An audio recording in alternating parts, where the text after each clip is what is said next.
This ended up being a super quick project. I had a piece of 2x2, about that long, a quick measurement later, and it was 20.5 inches long. It also had a big knot that went through most of it, so it wasn't really useful for much. But one thing that I have found that is super helpful is a back scratcher, having sitting one or several around all over the place. So I figured, previously, ages ago before I started YouTube, I tried a bunch of different shapes. And a lot of the ones, well, too thick of a spot is not useful. Too curved is not useful. But I had an extra piece that basically had a straight across thin section. And that ends up being really useful because it not only scratches good the entire width instead of just where the teeth normally are, but you can also go side to side and it scratches really good to side to side. So I figured, well, I'd get the bandsaw sorted out. So I drew on the side down and along so that the handle was along the back side and the knot was over here going out through this direction on this piece.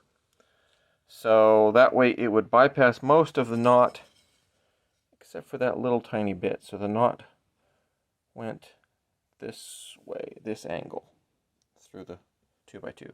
So just a tiny bit left on the handle going that direction, and then I narrowed it and came down the center. I think that's properly not glared, so you can see how that goes.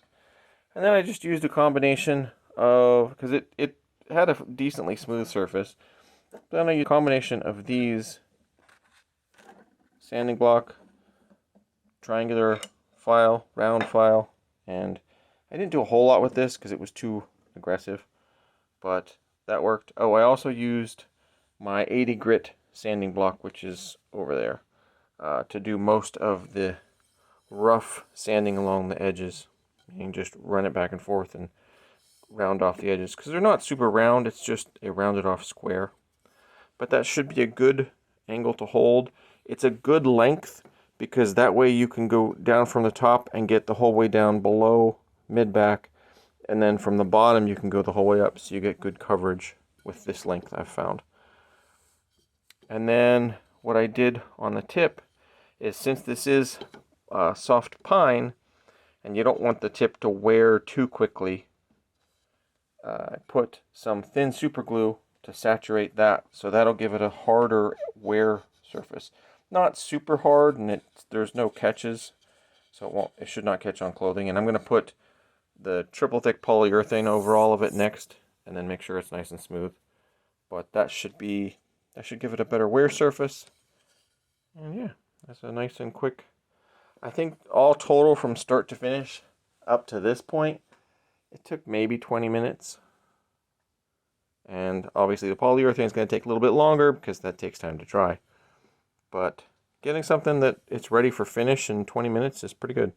And I put a hole in the end just so I can run a wire through it to hang, because I found that when you're doing the polyurethane and stuff, you could just clamp it and then redo it twice, but if you just have a wire through, you can get the whole thing sorted at once. So that is the polyurethane I put on, just the triple thick Varathane clear gloss interior.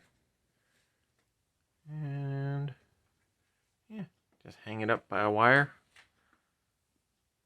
And that should be good to go.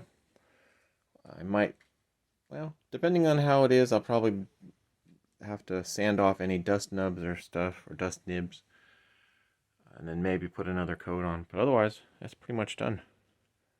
And that only added like another 5, maybe 10 minutes at most. And that was mostly because I had to find a wire to hang it from. So, yeah, very cool. Now we'll have one more of those.